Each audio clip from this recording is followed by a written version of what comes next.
ଖ୍ରୀଷ୍ଟଙ୍କ ଜଗରେ ସ୍ନେହର ଭାଇ ଭଉଣୀମାନେ ସମସ୍ତଙ୍କୁ ଜୟ ଯୀଶୁ ଏବଂ ନବଜୀବନ ବାଣୀକୁ ଆପଣମାନଙ୍କୁ ସମସ୍ତଙ୍କୁ ସ୍ୱାଗତ କରେ। ଆଜି ଜୁନ୍ ମାସର 25 ତାରିଖ ଚତୁର୍ଥ ଗୁରୁବାର। ଆଜିର ମୁଖ୍ୟ ପ୍ରସଙ୍ଗ ହେଲା ସ୍ୱର୍ଗ ରାଜ୍ୟକୁ କିଏ ଯାଇପାରେ, ସ୍ୱର୍ଗ ରାଜ୍ୟକୁ କିଏ ଯାଇପାରିବ। ତେବେ ଆଜି ଆମମାନଙ୍କୁ ପବିତ୍ର ମାତା ମଣ୍ଡଳୀକୁ ପଠନ ଦେଇଛନ୍ତି, ସେ ସୁସମାଚାର ପଠନ ଆମେ ଆଗ ପଢ଼ିବା। ପଠିତ ବାକ୍ୟ ଉପରେ ପ୍ରାର୍ଥନା କରି ବାକ୍ୟ ପରିବେଷଣ କାର୍ଯ୍ୟ ଆରମ୍ଭ କରିବା। ବାହାର କରନ୍ତୁ ଆପଣଙ୍କ ପାଖରେ ଯଦି ବାଇବେଲ ଅଛି। ମାଥ୍ୟୁ ସୁସମାଚାର 7:21-29 ବାକ୍ୟଟି ଏହି ପ୍ରକାର ଲେଖାଯାଇଛି। ଯେଉଁମାନେ ମୋତେ ପ୍ରଭୁ ପ୍ରଭୁ ବୋଲି ଡାକନ୍ତି ସେ ସମସ୍ତେ ଯେ ସ୍ୱର୍ଗ ରାଜ୍ୟକୁ ପ୍ରବେଶ କରିବେ ତା ନୁହଁ, ମାତ୍ର ଯେ ମୋର ସ୍ୱର୍ଗସ୍ଥ ପିତାଙ୍କର ଇଚ୍ଛା ସାଧନ କରେ ସେ ହିଁ ସ୍ୱର୍ଗ ରାଜ୍ୟରେ ପ୍ରବେଶ କରିବ। ସେଦିନ ଅନେକ ମୋତେ କହିବେ, ପ୍ରଭୁ ପ୍ରଭୁ ଆମେ କି ତୁମ ନାମରେ ଭାବବାଣୀ କହିନାହୁଁ, ତୁମ ନାମରେ କ'ଣ ଭୂତ ତଡ଼ିନାହୁଁ ଏବଂ ତୁମ ନାମରେ କ'ଣ ଅନେକ ଅଭୂତ କର୍ମ କରିନାହୁଁ? ସେତେବେଳେ ମୁଁ ସେମାନଙ୍କୁ କହିବି, ମୁଁ ତୁମମାନଙ୍କୁ ଆଦୌ ଜାଣିନାହିଁ, ରେ ଦୁରାଚାରୀ ମୋ ଠାରୁ ଦୂର ହୁଅ। ଅତଏବ ଯେ ମୋର ଏସବୁ କଥା ଶୁଣେ ଓ ପାଳନ କରେ ସେ ସେହି ବୁଦ୍ଧିମାନ ମନୁଷ୍ୟ ସଦୃଶ ଯିଏ ପ୍ରସ୍ତର ଉପରେ ଗୃହ ନିର୍ମାଣ କରିଥିଲା। ବର୍ଷା ହେଲା, ବନ୍ୟା ଆସିଲା ଓ ଝଡ଼ ବତାସ ବହିଲା ଓ ସେ ଘରକୁ ଧକ୍କା ମାରିଲା, ତଥାପି ତାହା ଭୁଷୁଡ଼ିଲା ନାହିଁ, କାରଣ ଏହା ପ୍ରସ୍ତର ଉପରେ ସ୍ଥାପିତ ଥିଲା। କିନ୍ତୁ ଯେ ମୋର ଏସବୁ କଥା ଶୁଣେ କିନ୍ତୁ ପାଳନ କରେ ନାହିଁ ସେ ସେହି ମୂର୍ଖ ସଦୃଶ ଯିଏ ବାଲୁକା ଉପରେ ଗୃହ ନିର୍ମାଣ କରିଥିଲା। ବର୍ଷା ହେଲା, ବନ୍ୟା ଆସିଲା ଓ ଝଡ଼ ବତାସ ବହିଲା ଏବଂ ସେ ଘରକୁ ଧକ୍କା ମାରିଲା, ତହିଁରେ ତାହାର ଭୁଷୁଡ଼ି ପଡ଼ିଲା ଓ ତାହାର ପତନ କି ଭୟଙ୍କର ହେଲା। ଯୀଶୁ ଏସବୁ ବିଷୟ କହିବା ପରେ ଜନସମୂହ ତାଙ୍କ ଶିକ୍ଷା ଆଚମ୍ବିତ ହେଲେ, କାରଣ ସେ ସେମାନଙ୍କ ଧର୍ମଶାସ୍ତ୍ରୀମାନଙ୍କ ପରି ନୁହଁ ବରଂ ଅଧିକାର ପ୍ରାପ୍ତ ବ୍ୟକ୍ତିଙ୍କ ପରି ସେମାନଙ୍କୁ ଶିକ୍ଷା ଦେଉଥିଲେ। ପ୍ରଭୁଙ୍କର ସୁସମାଚାର। ମଙ୍ଗଳମୟ ପ୍ରେମ ପିତା, ସବୁ ଧନ୍ୟବାଦ ପ୍ରଶଂସା ତୁମର ପବିତ୍ର ନାମରେ ହେଉ। ଆଜିର ବାକ୍ୟ ବୁଝାଇବା ପାଇଁ ଆମକୁ ତୁମର ଆତ୍ମାକୁ ପ୍ରେରଣା କର। ଏହି ଛୋଟ ପ୍ରାର୍ଥନା ଆମେ ପ୍ରଭୁ ଯୀଶୁ ନାମରେ ମାଆଙ୍କ ମାଧ୍ୟସ୍ଥ ଭିକ୍ଷା କରୁଅଛୁ। ସ୍ନେହର ଭାଇ ଭଉଣୀମାନେ, ଉପଦେଶକ ପୁସ୍ତକର 1:1-2 ସୋଲୋମନ ରାଜା, ଯିଏ ପୃଥିବୀର ସବୁଠୁ ବୁଦ୍ଧିମାନ ରାଜା, ସେ ଲେଖିଲେ, ଅସାର ଅସାର ଏ ପୃଥିବୀର ସବୁ ଅସାର, କେବଳ ଈଶ୍ୱରଙ୍କର ଦିବ୍ୟ ଇଚ୍ଛା ପାଳନ କରିବାଟା ହିଁ ସର୍ବସାର। ତାର ଅର୍ଥ ହେଲା ବୁଦ୍ଧିମାନ ହେବା ବିଷୟରେ ଅସାର। ଅସାର ଅର୍ଥ କିଛି ଲାଭ ନାହିଁ, ନିଷ୍ଫଳ। ଧନ ସମ୍ପତ୍ତି କରିବାର କିଛି ଲାଭ ନାହିଁ, ବୃଥା। ବଡ଼ ପଦବୀ ପାଇବାର ମଧ୍ୟ ବୃଥା। ସୁନ୍ଦର ଝିଅ ବାହା ହେବାର ମଧ୍ୟ ବୃଥା। ସୁନ୍ଦର ପୁଅ ବାହାରେ ଉପଭୋଗ ତାହା ମଧ୍ୟ ବୃଥା। କୋଠାବାଡ଼ି କରିବା ମଧ୍ୟ ସବୁ ବୃଥା, ସବୁ ବୃଥା। କିନ୍ତୁ ଯେଉଁମାନେ ଈଶ୍ୱର ଭୟଭକ୍ତି କରନ୍ତି ଏବଂ ତାଙ୍କର ଦିବ୍ୟ ଇଚ୍ଛା ପ୍ରକାର ଜୀବନଯାପନ କରନ୍ତି ସେମାନେ ହିଁ, ସେମାନଙ୍କ ଜୀବନ ବୃଥା ନୁହେଁ ବରଂ ସେମାନେ ଫଳପ୍ରଦ ହେବେ, ସେମାନେ ସଫଳ ହେବେ, ତାହା ହିଁ ମୂଲ୍ୟବାନ। ତେବେ ସ୍ନେହର ଭାଇ ଭଉଣୀମାନେ, ଏଭଳି ଯେ ଯେଉଁମାନେ ଦିନ ରାତି ପ୍ରଭୁ ପ୍ରଭୁ ବୋଲି ପ୍ରାର୍ଥନା କରନ୍ତି ସେମାନଙ୍କର ଜୀବନ ମଧ୍ୟ ବୃଥା, ଯଦି ସେମାନେ ଈଶ୍ୱରଙ୍କର ଦିବ୍ୟ ଇଚ୍ଛା ପାଳନ କରିନଥିବେ। ଆଜି ସେହି ସମାନ କଥା ପ୍ରଭୁ ଯୀଶୁ କହୁଛନ୍ତି। ଯେଉଁମାନେ ଦିନ ରାତି ପ୍ରଭୁ ପ୍ରଭୁ ବୋଲି ପ୍ରାର୍ଥନା କରନ୍ତି ସେମାନେ ସ୍ୱର୍ଗ ରାଜ୍ୟ ଯିବେ ନାହିଁ, କିନ୍ତୁ ଯେଉଁମାନେ ଈଶ୍ୱରଙ୍କର ଦିବ୍ୟ ଇଚ୍ଛା ପାଳନ କରନ୍ତି ସେମାନେ ସ୍ୱର୍ଗ ରାଜ୍ୟ ଯିବେ। ହୁଏତ ଆଶ୍ଚର୍ଯ୍ୟ ଲାଗୁଥିବ, ଦିନ ରାତି ପ୍ରାର୍ଥନା କରିବା ଲୋକ ସ୍ୱର୍ଗକୁ ଯାଇପାରୁନାହାନ୍ତି, ପୁରା ଆଶ୍ଚର୍ଯ୍ୟ ଲାଗିବ। କାରଣ ମାର୍କ ସୁସମାଚାର 5:6-7 ଜଣେ ଯୁବକ ଯାହା ଦେହରେ 2000 ମନ୍ଦାତ୍ମା ଭିତରେ ଥିଲା, ସେ ମନ୍ଦାତ୍ମାରେ ଗ୍ରାସ କରିଥିବା ବ୍ୟକ୍ତି ମଧ୍ୟ ଯୀଶୁଙ୍କ ପାଖକୁ ଦୌଡ଼ି ଯାଇକି ଯୀଶୁଙ୍କ ଚରଣ ତଳେ ପଡ଼ି କହିଲା, ହେ ସର୍ବ ଉପରିସ୍ଥ ଇସ୍ରାଏଲର ପରମେଶ୍ୱରଙ୍କର ପୁତ୍ର ଯୀଶୁ, ମୋ ପ୍ରତି ଦୟା କର। ସିଏ ମଧ୍ୟ ଭୂମିଷ୍ଠ ପ୍ରଣାମ କରି ଯୀଶୁଙ୍କ ଆରାଧନା ପ୍ରଶଂସା କଲା, କିନ୍ତୁ ସେ ଲୋକ ସ୍ୱର୍ଗକୁ ଯିବା ପାଇଁ ଯୋଗ୍ୟ ନଥିଲା। ଶୈତାନ ତ ତାକୁ ବଶବର୍ତ୍ତୀ କରି ରଖିଥିଲା। ଉଲଗ୍ନ ହୋଇ ବୁଲୁଥିଲା, ଲୋକମାନଙ୍କୁ କାମୁଡ଼ୁଥିଲା, ଲୋକ କ୍ଷତବିକ୍ଷତ କରୁଥିଲେ, ସେ ମଶାଣିରେ ରହୁଥିଲା। ତାର ଅର୍ଥ ହେଲା ଅନେକ ପାପୀ ମାନେ ବା ମନ୍ଦ ଭୂତଗ୍ରସ୍ତ ଲୋକମାନେ ମଧ୍ୟ ଯୀଶୁଙ୍କୁ ଆରାଧନା ଧନ୍ୟବାଦ ଯୀଶୁ ପ୍ରଶଂସା ଆରାଧନା କରିପାରିବେ। ତେଣୁ ପ୍ରଭୁ ପ୍ରଭୁ ବୋଲି ଆରାଧନା ଉପାସନା କରିବା ଦ୍ୱାରା କିଛି ଲାଭ ନାହିଁ ଆମର। କିନ୍ତୁ ଯଦି ଲାଭ ଅଛି କେତେବେଳେ ଯଦି ଆମେ ଈଶ୍ୱରଙ୍କର ଦିବ୍ୟ ଇଚ୍ଛା ପ୍ରକାର ଜୀବନଯାପନ କରି ପ୍ରଭୁ ସ୍ତୁତି ପ୍ରଶଂସା କରିବା ତେବେ ଲାଭ ଅଛି। ଈଶ୍ୱରଙ୍କର ଇଚ୍ଛାକୁ ପାଳନ ନ କରି ପ୍ରଭୁ ପ୍ରଭୁ କହି ଦିନ ରାତି ପ୍ରାର୍ଥନା କଲେ ଆମେ ସ୍ୱର୍ଗରେ ଯିବାର ପ୍ରଶ୍ନ ଉଠୁନାହିଁ। କାରଣ ପ୍ରଥମ ଜହନ 2:17 ଲେଖାଯାଇଛି ଯେ ଏ ଆକାଶ ମଣ୍ଡଳ ସୂର୍ଯ୍ୟ ଚନ୍ଦ୍ର ତାର ସବୁ ଲୋପ ପାଇବ, ପୃଥିବୀ ଲୋପ ପାଇବ, ପୃଥିବୀର ସବୁ ଭୋଗ ବେଳେ ଲୋପ ପାଇବ, ସବୁ ଲୋପ ପାଇବ। କେବଳ ଯେଉଁମାନେ ଈଶ୍ୱରଙ୍କର ଦିବ୍ୟ ଇଚ୍ଛା ପ୍ରକାର ଜୀବନଯାପନ କରନ୍ତି ସେମାନେ ହିଁ ଲୋପ ପାଇବେ ନାହିଁ, ମରିବେ ନାହିଁ, ଅମର ରହିବେ। ହାଲେଲୁୟା। କୃଷ୍ଣର ଭାଇ ଭଉଣୀ କହିଲା ତ ଛାନିଆ ଲାଗୁଥିବ। ଲୁକ୍ ସୁସମାଚାର 22:42 ପଦରେ ପ୍ରଭୁ ଯୀଶୁ ଦେଖୁଛୁ ଆମେ ଯେତେବେଳେ ଯୀଶୁ ଗେଥସେମନୀ ଉଦ୍ୟାନକୁ ଗଲେ ତାଙ୍କ ରକ୍ତମୟ ଝାଳ ବହିକି ପ୍ରାର୍ଥନା ଆରମ୍ଭ କଲେ, ଭୂମିଷ୍ଠ ହୋଇ ପ୍ରଣାମ କଲେ ଏବଂ ଶିଶୁମାନଙ୍କୁ କହିଲେ ମୋର ଆତ୍ମା ମୃତ ପ୍ରାୟ ଦୁଃଖରେ ହେଇଯାଉଛି, ଭାଙ୍ଗି ପଡ଼ୁଛି, ମୋ ପାଇଁ ଜାଗିରେ ଟିକେ ପ୍ରାର୍ଥନା କର। ଏବଂ ପ୍ରାର୍ଥନା ଯୀଶୁ କହିଲେ ହେ ସ୍ୱର୍ଗସ୍ଥ ପିତା, ଏ ଦୁଃଖ ଯନ୍ତ୍ରଣାର ପାନ ପାଦ ଯଦି ସମ୍ଭବ ମୋ ଠାରୁ ଦୂରେ କରିଦିଅ, ବହୁତ କଷ୍ଟଦାୟକ। କିନ୍ତୁ ଯୀଶୁ କ'ଣ କହିଲେ? ତଥାପି ମୋର ଇଚ୍ଛା ନାହିଁ ତୁମର ଇଚ୍ଛା ପୂର୍ଣ୍ଣ ହଉ। ଆଉ ପ୍ରଭୁ ଯୀଶୁ ଜାଣୁଥିଲେ ତାଙ୍କୁ କ୍ରୁଶରେ ମରା ହେବ, ଅତି ନିଷ୍ଠୁର ଭାବରେ ହତ୍ୟା କରାଯିବ, ସେ ଜାଣୁଥିଲେ। ତଥାପି ସେ କହିଲେ ମୋର ଇଚ୍ଛା ନାହିଁ ପ୍ରଭୁ ତୁମର ଇଚ୍ଛା ପୂର୍ଣ୍ଣ ହଉ। ଫିଲିପିୟ 2:8-9 ପ୍ରଭୁ ଯୀଶୁ ନମ୍ର ହୋଇ ଆଜ୍ଞାବହ ହେଲେ, ଏତେ ଯେ ମରଣ ପର୍ଯ୍ୟନ୍ତ, ଏପରି ଯେ କ୍ରୁଶ ଉପରେ ମଲା ପର୍ଯ୍ୟନ୍ତ ସେ ଆଜ୍ଞାବହ ହେଲେ, ନମ୍ର ହେଲେ, ସବୁ ଦୁଃଖ ଯନ୍ତ୍ରଣା ସହିଲେ, କାରଣ ତାହା ଈଶ୍ୱରଙ୍କର ଇଚ୍ଛା ଥିଲା। ତେଣୁ ପ୍ରଭୁ ଯୀଶୁ ମଧ୍ୟ ତାଙ୍କ ସର୍ବନାମ ଠାରୁ ମହାନ ନାମ ଦେଲେ ଯେ ସମସ୍ତ ନାମ ତାଙ୍କୁ ଖ୍ରୀଷ୍ଟ ବୋଲି ସ୍ୱୀକାର କରି ସବୁ ଜିହ୍ବା ସ୍ୱୀକାର କରିବେ ଏବଂ ସମସ୍ତେ ତାଙ୍କ ସାମନାରେ ଆଣ୍ଠୁ ପକାଇବେ। ଲୁକ୍ ସୁସମାଚାର 1:38 ମଧ୍ୟ କୁମାରୀ ମରିୟମ କହିଲେ, ଦେଖ ମୁଁ ତୁମର ଦାସୀ, ତୁମର ଇଚ୍ଛା ମୋ ଠାରେ ପୂର୍ଣ୍ଣ ହଉ, ତୁମର ବାକ୍ୟ ପ୍ରକାର ସଂଗଠିତ ହଉ। କୁମାରୀ ମାରିଆଙ୍କର ସବୁ ଝିଅମାନଙ୍କ ଭଳି ତାଙ୍କର ମଧ୍ୟ ବିବାହ ହେବାର ଯୋଜନା ଥିଲା, ଆଶା ଥିଲା, ଯୋଜନା କରି ଚାଲିଥିଲେ। ଯୋସେଫ ତାଙ୍କ ବିବାହ ହେବାର ସବୁ ନିର୍ବନ୍ଧ ସରିଥିଲା। ସ୍ୱର୍ଗର ଦୂତ ଗାବ୍ରିଏଲ ଆସି କହିଲେ ନାଇଁ ନାଇଁ ସେ ବାହାଘର ହେବନି, ତୁମେ ପବିତ୍ର ଆତ୍ମା ଦ୍ୱାରା ଗର୍ଭବତୀ ଯୀଶୁଙ୍କୁ ଜନ୍ମ କରିବ। କୁମାରୀ ମାରିଆ କହିଲେ ନାହିଁ ଯେ ନାଇଁ ପ୍ରଭୁ ମୋର ଗଣ୍ଠି ବନ୍ଧା ସରିଛି, ଅନ୍ୟ ଝିଅମାନେ କାହା କହିଲେ କହିଯାଉ ବୋଲି କହିଲେ ନାହିଁ। ସାଙ୍ଗେ ସାଙ୍ଗେ କହିଲେ ମୁଁ ଦେଖ ମୁଁ ତୁମର ଦାସୀ, ତୁମର ଇଚ୍ଛା ମୋ ଠାରେ ପୂର୍ଣ୍ଣ ହଉ। ଏଇଟା ହେଲା ଈଶ୍ୱରଙ୍କର ଦିବ୍ୟ ଇଚ୍ଛା ପାଳନ କରିବା। ଈଶ୍ୱରଙ୍କର ଦିବ୍ୟ ଇଚ୍ଛା ପାଳନ କରିବାଟା ଏତେ ସହଜ ନାହିଁ କି ଅସମ୍ଭବ ମଧ୍ୟ ନାହିଁ। ତେବେ ସ୍ନେହର ଭାଇ ଭଉଣୀମାନେ, ଆମେ ଲମ୍ବା ଚଢ଼ା ପ୍ରାର୍ଥନା କରିବା ପ୍ରଭୁ ପ୍ରଭୁ ବୋଲି ଦିନ ରାତି ଡାକିବା ଦ୍ୱାରା ନାହିଁ, ଈଶ୍ୱରଙ୍କର ଦିବ୍ୟ ଇଚ୍ଛା ପାଳନ କରିବା ଦ୍ୱାରା ହିଁ ଆମେ ସ୍ୱର୍ଗ ରାଜ୍ୟର ପ୍ରବେଶ ଶକ୍ତି ପାଇବୁ। ତାହା ହିଁ ସୁସମାଚାର ଆଜି ପ୍ରଭୁ କହୁଛନ୍ତି। ଈଶ୍ୱରଙ୍କର ଦିବ୍ୟ ଇଚ୍ଛାକୁ ପ୍ରଭୁ ତାଙ୍କର ଆଜ୍ଞା ଦେବା ଦ୍ୱାରା ତାହାକୁ ସେ ଇଚ୍ଛା ପ୍ରକାଶ କରନ୍ତି। ତାଙ୍କର ଦିବ୍ୟ ଇଚ୍ଛା ତାଙ୍କର ଆଜ୍ଞା ମାଧ୍ୟମରେ ପ୍ରକାଶ କରେ। ତାର ଅର୍ଥ ହେଲା ପରମେଶ୍ୱରର ଆଜ୍ଞା ପାଳନ କରିବା। ବାକ୍ୟ ଭିତ୍ତିକ ଜୀବନଯାପନ ଯିଏ କରେ, ଆଜ୍ଞା ଯିଏ ପାଳନ କରେ, ସେ ଈଶ୍ୱରଙ୍କର ଦିବ୍ୟ ଇଚ୍ଛା ପାଳନ କରେ। ଏବଂ ଯେଉଁମାନେ ଈଶ୍ୱରଙ୍କର ଇଚ୍ଛା ଦେଖନ୍ତୁ, ଈଶ୍ୱର ଯେଉଁମାନେ ପ୍ରଭୁଙ୍କର ବାକ୍ୟ ଭିତ୍ତିକ ଜୀବନଯାପନ କରନ୍ତି, ଜନ୍ ସୁସମାଚାର 15:14 ପ୍ରଭୁ ଯୀଶୁ ନିଜେ କହିଲେ, ଯେଉଁମାନେ ମୋର ବାକ୍ୟ ପାଳନ କରନ୍ତି, ମୋର ଇଚ୍ଛା ପାଳନ କରନ୍ତି, ସେମାନେ ମୋର ବନ୍ଧୁ, ସେମାନେ ମୋର ଫ୍ରେଣ୍ଡ, ସେମାନେ ମୋର ସାଙ୍ଗ, ସେମାନେ ମୋର ଦୋସ୍ତ। ଏବଂ ମାଥ୍ୟୁ ସୁସମାଚାର 12:50 ଦେଖୁଛୁ ଆମେ ଯୀଶୁ ଗୋଟେ ଜାଗାରେ ପ୍ରଚାର କରୁଥିଲେ, ଲୋକ ଗହଳି ଥିଲା। ଜଣେ ଆସି କହିଲେ ଗୁରୁ ତୁମର ମା ଏବଂ ଭାଇମାନେ ଦେଖା କରିବାକୁ ଆସିଛନ୍ତି। ଯୀଶୁ କ'ଣ କହିଲେ? କିଏ ମୋର ମା, କିଏ ମୋର ଭାଇ? ଯେଉଁମାନେ ମୋର ବାକ୍ୟ ପାଳନ କରନ୍ତି, ଈଶ୍ୱରଙ୍କ ପିତାଙ୍କର ଇଚ୍ଛା ଦିବ୍ୟ ଇଚ୍ଛା ପାଳନ କରନ୍ତି, ସେମାନେ ମୋର ଭାଇ, ସେମାନେ ମୋର ଭଉଣୀ, ସେମାନେ ମୋର ମା। ତେଣୁ ଯେତେବେଳେ ଆମେ ପ୍ରଭୁଙ୍କର ଦିବ୍ୟ ଇଚ୍ଛା ପାଳନ କରୁ, ବାକ୍ୟ ପାଳନ କରୁ, ଆମେ ଯୀଶୁଙ୍କର ବନ୍ଧୁ ବି ହେଉ, ଯୀଶୁଙ୍କର ଭାଇ ବି ହେଉ, ଯୀଶୁଙ୍କର ସାଙ୍ଗ ବି ହେଉ, ଯୀଶୁଙ୍କର ଫ୍ରେଣ୍ଡ ବି ହେଇଯାଇଥାଉ। ତେଣୁ ସ୍ନେହର ଭାଇ ଭଉଣୀମାନେ, ତେଣୁ ଆମେ ପ୍ରଭୁଙ୍କର ବାକ୍ୟ ଆମେ ସେଥିପାଇଁ ମୁଁ କହିଲି ସବୁ ଅସାର ସବୁ ଅସାର ପୃଥିବୀ ତାର ତ ସବୁ ବୃଥା। ଏ ଧନ ଜନ ସମ୍ପତ୍ତି ରୋଜଗାର କରି ସମ୍ପତ୍ତି ରଖିବା ବୃଥା, ବଡ଼ ଚାକିରି କରିବାଟା ବୃଥା, ସୁନ୍ଦର ଝିଅ ବାହା ହେବା ଗୋଟେ ବୃଥା, ସୁନ୍ଦର ପୁଅକୁ ବାହା ହେବାଟା ବୃଥା, ଶକ୍ତିଶାଳୀ ହେବାଟା ମଧ୍ୟ ବୃଥା, ବଡ଼ ବଡ଼ ଚାକିରି କରିବାଟା ମଧ୍ୟ ବୃଥା।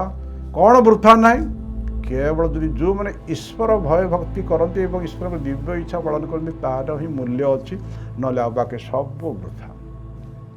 तेणु स्नेहर भाई बहन जितेबले जिते आम परमेश्वर दिव्य इच्छा पालन करूँ आज्ञा पालन करूँ से आम जीवन में आश्चर्य कर्म साधन हुए।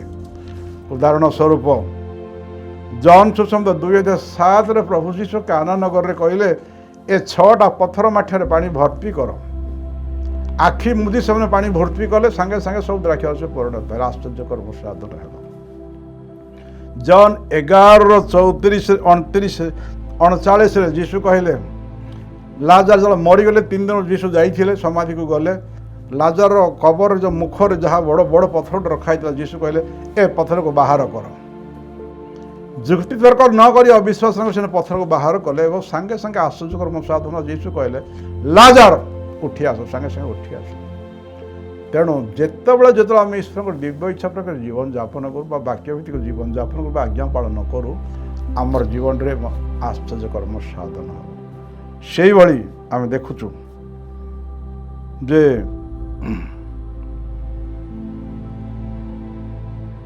जॉन सुसमाचार 21:6 जीशुଙ୍କର पुनरुत्थान पर जीशु कही पितर को कही मुझे तुमको माछ धराड़ी न करी मनीष धराड़ी करी कहले किंतु जीशु मरीगले पुनरुत्थान हो गला पितर और सी कहले आ जीशु मरीगले से कांदले आम कांदले भाड़े किसी लाभ नहीं माछ धरिया जाऊँ समुद्र गले सागर अन्य शिष्य मैंने माछ धरने गले जीशु माछ धरने आह्वान कर मनीष धरने आह्वान करते कि जीशु अविश्वास कर माछ धरने गले राति सारा माछ धरले किसी गोटे माछ पारे ना सकाल सकाल समुद्र कूल को बाहर जीशु समुद्र कूल ठिया होते पचारे माछ किसी गोटे धरी बोले गोटे माछ आण पुड़ेवा से मैंने कहले कि पाइलु जीशु कहले डंगार जहाँ डाहाण पटे जाल पकाओ से मैंने कहले जे आम राति सारा धरीचु आम हालिया होइचु आम पकेबुन कही ना कहले ठीक अच्छे तुम इच्छा प्रकार डंगार डाहाण पटे जाल पकेले डंगार जहाण पटे जाल पक पक माछ एत भर्ती है जे टाणी पारे ना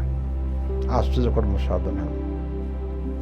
स्नेहर भाई भौणी मैंने जॉन सुसमाचार 9:7 जीशु गोटे जन्म अंध को भेटिले सी अंधता को प्रभु मत दया कर मत चक्षुदान प्रदान कर तुम विश्वास करुच कि मुझे तुम सुस्थ कर हाँ विश्वास करुच्ची माटी टिके काले छेप पके कादो कर आखिर लेपिदेले कहले जा शिलम पखरे धुई होगी आसे सी अविश्वास कला ना विश्वास कला कथा मानी गला शिलम पखरे दरांडी दरांडी हो गला शिलम पखरे पानी धो धो तार आखि खोलीगला हालेलुया आश्चर्य कर्म जन्म अंध मध्य सुस्थ हो गला जो आज्ञा पालन न करो से आम सबकि मिराकल आम जीवन आश्चर्य कर्म साधन हुए।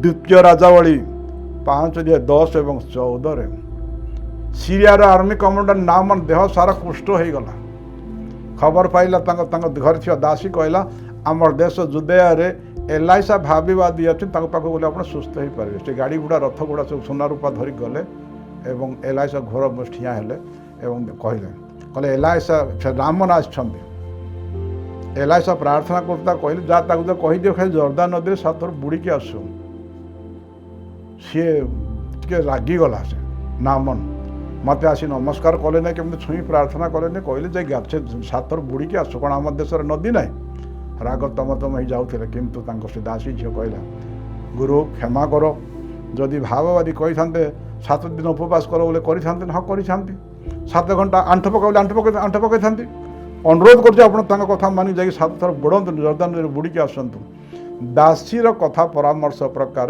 एलाइस भाग कथा प्रकार गले जर्दान नदी में 7 थर बुड़ू बुड़ू एलाइस देहर सबू कष्ट रोग क्लीयर हो गला हालेलुया। स्नेहर भाई भौणी मैंने एति नहीं खाली लोक 17:14 आम देखुचु 10 जन कोष्ठी मैंने आसी जीशु कहले प्रभु तुम इच्छा कले आमको सुस्थ कर जीशु छुईले ना कि सुस्थ हो बोली कहले खाली कहले जाओ तुम्हें जाजक मान पाखे देखाओ जाजक मान पाक देखा जीवा बाटे ही से सुस्थ हो गले हालेलुया। मंगलते स्नेहर भाई भौणी मैंने बड़ बड़ प्रार्थना कर बड़ कथा नहीं वृथा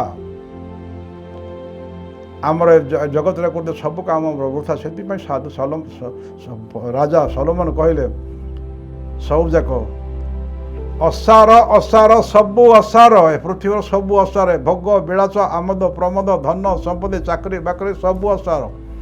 କେବଳ ଯେଉଁମାନେ ଈଶ୍ୱର ଭୟ ଭକ୍ତି କରନ୍ତି, ପ୍ରଭୁଙ୍କର ବାକ୍ୟ ଭିତ୍ତିକ ଜୀବନଯାପନ କରନ୍ତି, ସେମାନେ ହିଁ ସର୍ବସାର ବା ସେମାନେ ଫଳପ୍ରଦ, ସେମାନେ ଭଲ ମୂଲ୍ୟବାନ, ଆଉ ବାକି ମୂଲ୍ୟହୀନ। ତେବେ ସ୍ନେହର ଭାଇ ଭଉଣୀମାନେ, ଆଜିର ସୁସମାଚାର ପ୍ରଭୁ ଆମକୁ ଶିକ୍ଷା ଦେଉଛନ୍ତି ଯେ ଯେଉଁମାନେ ପ୍ରଭୁ ପ୍ରଭୁ କହିବେ ସେମାନେ ନାହିଁ, ଶେଷ ଦିନରେ ସେମାନେ ଆସିବେ। ଅନେକ ଲୋକମାନେ ଆସି କହିବେ, ପ୍ରଭୁ ତୁମ ନାମରେ ଆମେ ଭୂତ ଛଡ଼େଇଲୁ, ଅନେକ ଆଶ୍ଚର୍ଯ୍ୟ କର୍ମ କଲୁ, ଭାବବାଣୀ କଲୁ, ବଡ଼ ବଡ଼ ମିରାକେଲ କଲୁ। ସେମାନଙ୍କୁ ଯୀଶୁ କହିବେ, ରେ ଦୁରାଚାରୀ ତୁମେ କେଉଁଠୁ ଆସିଛୁ ଜାଣିନ, ଗେଟ୍ ଆଉଟ୍। ତାର ଅର୍ଥ ହେଲା ଯେଉଁମାନେ ପ୍ରଭୁଙ୍କ ପ୍ରାର୍ଥନା ଜୀବନଯାପନ କରୁଥିଲେ, ପ୍ରଭୁଙ୍କର ବରଦାନ ପାଇଲେ, ହିଲିଂ ଭିଜନ ପାଇଲେ, ସଂସ୍ଥା କରିକି ଯାଉଥିଲେ, କିନ୍ତୁ ହିଲିଂ ଭିଜନ ପାଇଲା ପରେ ମଧ୍ୟ ଆଜ୍ଞା ଲଙ୍ଘନ କରି ଈଶ୍ୱରଙ୍କୁ ପରିତ୍ୟାଗ କଲେ, ପ୍ରଭୁ ତାଙ୍କୁ ଛାଡ଼ି ଦେଇ ଚାଲିଯାଏ। କିନ୍ତୁ ତାଙ୍କର ଦାନଟା ନେଇଯାଆନ୍ତି ନାହିଁ, ଦାନଟା ରହିଥାଏ, କିନ୍ତୁ ପ୍ରଭୁ ତାଙ୍କଠୁ ଦୂରେଇ ଯାଆନ୍ତି। ପବିତ୍ର ଆତ୍ମା ଚାଲିଗଲା ପରେ କିନ୍ତୁ ସବୁ ଦାନ ଥାଇ ମଧ୍ୟ ସେମାନେ ନରକରେ ପତିତ ହେବେ। କାରଣ ଦାନ ଯାହା ପବିତ୍ର ଆତ୍ମା ଦାନ ଯାହା 9ଟା ଦାନ ଦିଅନ୍ତି, ସେ ଦାନ କେବେ ଫେରେ ନେବେ ନାହିଁ। କାରଣ ଧରି ନିଆଯାଉ ମୋର ପଡ଼ୋଶୀ ଘର ଲୋକ ଜଣଙ୍କର ବାର୍ଥଡେ ହେଲା, ମୁଁ ବାର୍ଥଡେ ଗୋଟେ ଗିଫ୍ଟ ଦେଲି, ବର୍ଷ ପରେ ଝଗଡ଼ାଝାଟି ହେଲେ ସେ ଗିଫ୍ଟ ତ ମୁଁ ଫେରେ ନେବି ନାହିଁ ନା। ଯଦି ଆମେ ଗିଫ୍ଟଟା ଫେରେ ନେଉନ, ପବିତ୍ର ଆତ୍ମା ତାଙ୍କର ଦାନ ଫେରେ ନେବେନି। ଦାନ ଅର୍ଥ ହେଲା ସୁସ୍ଥ କରିବା ଦାନ, ଭବିଷ୍ୟତ କରିବା ଦାନ, ବା ଭାବବାଣୀ କରିବା ଦାନ, ବା ମିରାକେଲ କରିବା ଦାନ, ଏଇଟା ପରମେଶ୍ୱର ଛଡ଼େଇ ନେବେ, ଫେରେ ନେବେ ନାହିଁ। ସେ ଦାନ ବଳରେ ଅନେକ ଆଶ୍ଚର୍ଯ୍ୟକର୍ମ ସାଧନ, କିନ୍ତୁ ସେହି ସମୟରେ ଆମେ ଯଦି ଈଶ୍ୱରଙ୍କର ଆଜ୍ଞା ଲଙ୍ଘନ କରିଛୁ, ଇଚ୍ଛା ଦିବ୍ୟ ଇଚ୍ଛା ପାଳନ କରିନୁ, ପ୍ରଭୁ ଆମଠାରୁ ଦୂରେଇ ଯାଇଥିବେ, ପବିତ୍ର ଆତ୍ମା ଦୂରେଇ ଯାଇଥିବେ, ଆଉ ପ୍ରଭୁଙ୍କର ସାନ୍ନିଧ୍ୟ ଯଦି ନଥିବ, ତାଙ୍କର ଇଚ୍ଛା ନଥିଲେ, ଆମେ ସବୁ ଗିଫ୍ଟ ଥାଇ ମଧ୍ୟ ନରକରେ ପଡ଼ିବାର ଆଶା 100% ରହିଛି। ବଡ଼ ବଡ଼ ଆଶ୍ଚର୍ଯ୍ୟ କର୍ମ କରିକି ମଧ୍ୟ ଆମେ ସ୍ୱର୍ଗ ରାଜ୍ୟରେ ପ୍ରବେଶ କରିପାରିବା ନାହିଁ। କାରଣ ଆମେ ବଡ଼ ବଡ଼ ଗିଫ୍ଟ ପାଇଲା ପରେ, ହିଲିଂ ଭିଜନ ବଡ଼ ବଡ଼ ମିନିଷ୍ଟ୍ରି ପ୍ରଚାରକ ହେଲା ପରେ ମଧ୍ୟ ଯଦି ଈଶ୍ୱରଙ୍କର ଦିବ୍ୟ ଇଚ୍ଛା ପ୍ରକାର ଜୀବନଯାପନ ନ କରି ବିଭିନ୍ନ ପାପରେ ପଡ଼ିଗଲୁ, ପବିତ୍ର ଆତ୍ମା ଆମଠାରୁ ଦୂରେଇ ଚାଲିଯିବେ, ପ୍ରଭୁ ଆମଠାରୁ ଛାଡ଼ିଯିବେ। ଆଉ ଯେଉଁ ଗିଫ୍ଟଟା ଥିବ, ଗିଫ୍ଟ ସବୁ ଥାଇ ମଧ୍ୟ ଈଶ୍ୱର ଯଦି ନଥିଲେ କିଛି ମୂଲ୍ୟବାନ ନାହିଁ, ସବୁ ଅସାର। ତେଣୁ ସର୍ବସାର କେଉଁଟା? ଈଶ୍ୱରଙ୍କୁ ଭୟ ଭକ୍ତି କରିବା, ତାଙ୍କର ଦିବ୍ୟ ଇଚ୍ଛା ପାଳନ କରିବା, ତାହା ହିଁ ସର୍ବସାର ବା ସବୁଠୁ ମୂଲ୍ୟବାନ ଜିନିଷ। ତେବେ ସ୍ନେହର ଭାଇ ଭଉଣୀମାନେ, ଆମେ ପ୍ରାର୍ଥନା କରିବା ସତ ଭଲ, ବାଇବେଲ ପଢ଼ିବା ଭଲ, ଗିର୍ଜା ଯିବାଟା ଭଲ, ସଂସ୍କାର ନେବାଟା ଭଲ, ସବୁ ଭଲ। ଏସବୁ ଭଲ ସତ୍ତ୍ୱେ ବି ଯଦି ଆମେ ଈଶ୍ୱରଙ୍କର ଦିବ୍ୟ ଇଚ୍ଛା ପାଳନ କରୁନାହିଁ ବା ଈଶ୍ୱରଙ୍କର ବାକ୍ୟ ଭିତ୍ତିକ ଜୀବନଯାପନ କରୁନୁ, ତାହେଲେ ସବୁ ବୃଥା। ତେଣୁ ଆମେ ସର୍ବା ଅଗ୍ର ଅଧିକାର କେଉଁଟା ଦେବା? ଈଶ୍ୱରଙ୍କର ଇଚ୍ଛା କ'ଣ? ଈଶ୍ୱର ଇଚ୍ଛା ପାଳନ କରିବାଟା ଅଛି। ଈଶ୍ୱରଙ୍କର ଦିବ୍ୟ ଇଚ୍ଛା ପ୍ରକାର, ଈଶ୍ୱରଙ୍କର ବାକ୍ୟ ପ୍ରକାର ଜୀବନଯାପନ କଲେ ହିଁ ଆମେ ପବିତ୍ରତା ବଞ୍ଚାଇ ରଖିବା, ଆମର ପବିତ୍ରତା ନଷ୍ଟ ହେବନି। କାରଣ ପିତା ପରମେଶ୍ୱର ପବିତ୍ର, ପୁତ୍ର ପରମେଶ୍ୱର ପବିତ୍ର, ଯୀଶୁ ପବିତ୍ର, ଆତ୍ମା ପରମେଶ୍ୱର ପବିତ୍ର। କାରଣ ଲେବୀୟ ପୁସ୍ତକ 11:44-45 କହିଲେ, ଯେପରି ତୁମର ସ୍ୱର୍ଗସ୍ଥ ପିତା ପବିତ୍ର, ତୁମେ ସେପରି ପବିତ୍ର ହୁଅ। ପ୍ରଥମ ପିତର 1:15 କହିଲେ, ତୁମକୁ ଆହ୍ୱାନ କରିବା ପରମେଶ୍ୱର ଯେପରି ପବିତ୍ର, ତୁମେ ସମସ୍ତ ଆଚରଣରେ ତୁମେ ମଧ୍ୟ ପବିତ୍ର ରୁହ।